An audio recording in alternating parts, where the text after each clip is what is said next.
नमस्कार। आज हम एक ऐसी ऐतिहासिक घटना को गहराई से समझेंगे जिसने साउथ एशिया की मिलिट्री स्ट्रेटजी को जड़ से बदल कर रख दिया। बात हो रही है 2019 के पुलवामा हमले और उसके ठीक बाद किए गए बालाकोट रिस्पॉन्स की। इन तथ्यों का विश्लेषण करते हुए हम देखेंगे कि कैसे इस एक घटना ने सालों पुरानी नीतियों को तोड़ दिया और उस रेड लाइन को हमेशा के लिए आगे बढ़ा दिया जिसे पार करने की हिम्मत शायद पहले कभी नहीं की गई थी। 14 फरवरी 2019, ये तारीख शायद ही कोई भूल सकता है। जरा उस दिन के विरोधाभास के बारे में सोचिए। जब पूरी दुनिया प्यार और स्नेह का दिन मना रही थी, ठीक उसी वक्त श्रीनगर जम्मू हाईवे पर एक गहरी धुंध के बीच 78 गाड़ियों का एक विशाल काफिला आगे बढ़ रहा था। इस काफिले में हमारे सीआरपीएफ के 3,500 से ज्यादा जवान थे। गाड़ियों के अंदर माहौल एकदम सामान्य था।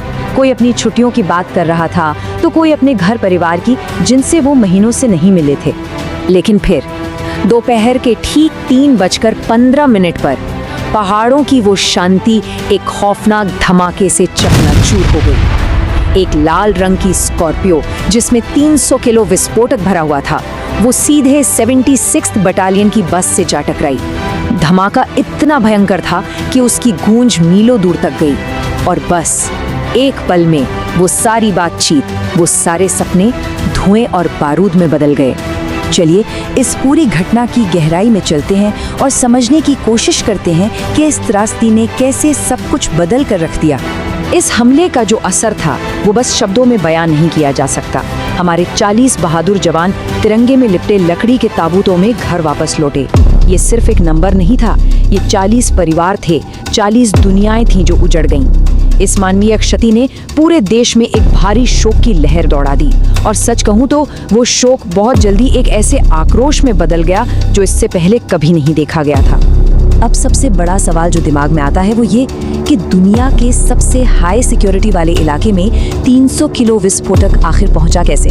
अगर हम इतिहास देखें तो इंटेलिजेंस फेलियर का एक पूरा पैटर्न नजर आता है। आपको याद होगा 1993 के मुंबई धमाके, जब पेट्रोलिंग रुकने की वजह से समुद्र के रास्ते RDX आ गया था, या फिर पहलगाम की वो घटना जहां बेहद जरूरी चेतावनियां सिर्फ सरकारी फाइलों में दब कर रह गईं। पुलवामा में भी ऐसा ही कुछ हुआ।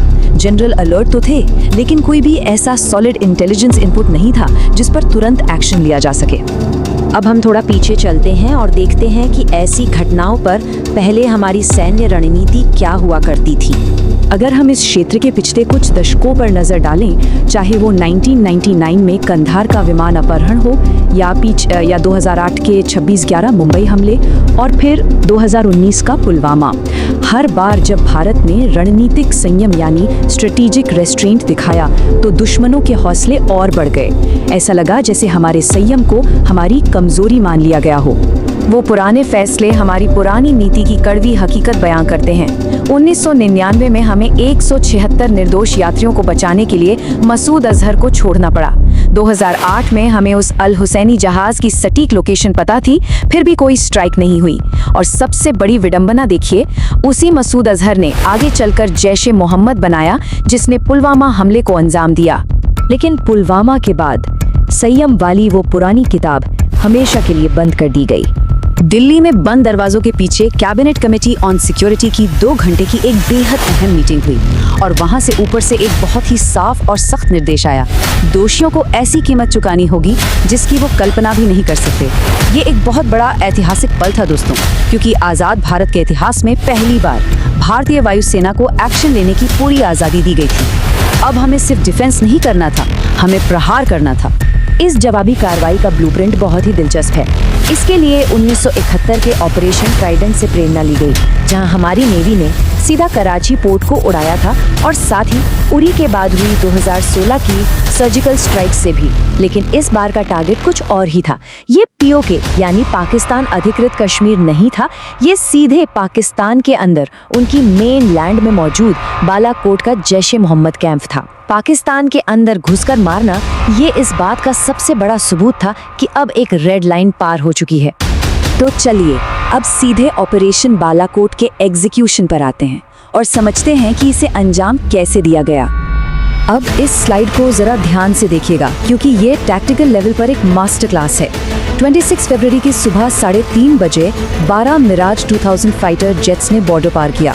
रडार की पकड़ से बचने के लिए उन्होंने गहरी घाटियों के बीच बेहद कम ऊंचाई पर उड़ान भरी, जिसे हम स्टेल्थ मैन्यूवर कहते हैं। और फिर पहाड़ी की चोटी पर बने उस आतंकी कैंप पर स्पाइस 2000 बमों की एकदम सटीक बारिश की गई। सिर्फ कुछ ही मिनटों के अंदर वो पूरा का पूरा ट्रेनिंग कैंप मलबे में तब्दील हो गया। इस एक ऑपरेशन ने सिर्फ उस कैंप को ही नहीं उड़ाया, बल्कि पूरे इलाके की जियोपॉलिटिक्स को हिलाकर रख दिया। अब जरा इस बदलाव को देखिए।